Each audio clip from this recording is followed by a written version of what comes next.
Hey everyone, welcome to week 2. Hope your semester is off to a good start. So I've got the module up here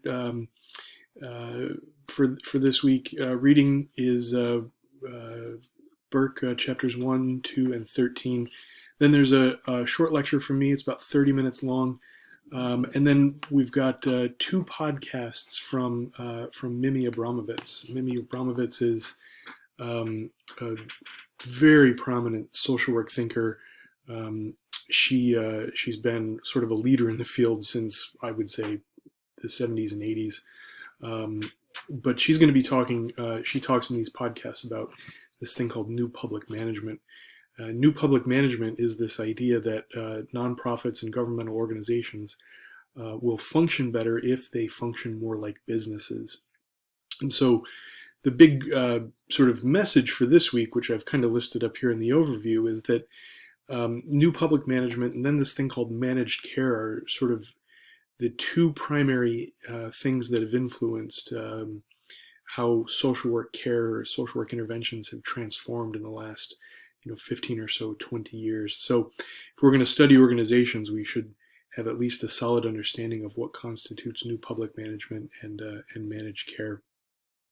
So lecture from me here, links to the podcast here.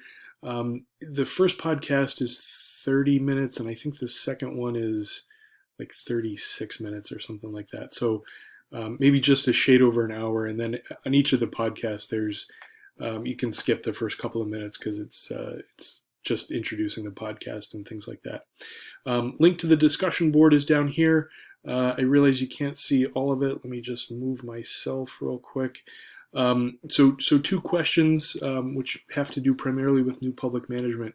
So your task for the discussion board is to make your initial post, which would be your responses to these 2 questions here, ideally by Thursday, and then between Thursday and Sunday, make substantive responses to at least 2 colleagues. The big challenge with discussion boards is to sort of go beyond just simply saying agree or disagree, but to really focus on the content and substance of what it's saying, and that is talk about the ideas, not whether or not they're right or wrong or you agree or disagree. So what I've given you here, I realize you probably can't see the third one, but I've given you some templates that you can use to sort of formulate some responses there. And then there is an optional Dropbox if you choose to complete a reading summary. I talked about that last week. It's assignment number 1 in the syllabus. Remember, 3 of them between weeks 2 and 9. So you're welcome to do one this week, but you certainly don't have to. There's lots of other weeks to do one as well. As always, if you have any questions or you feel stuck, get in touch, shoot me an email, give me a call, or post on the discussion board. Hope you have a great week.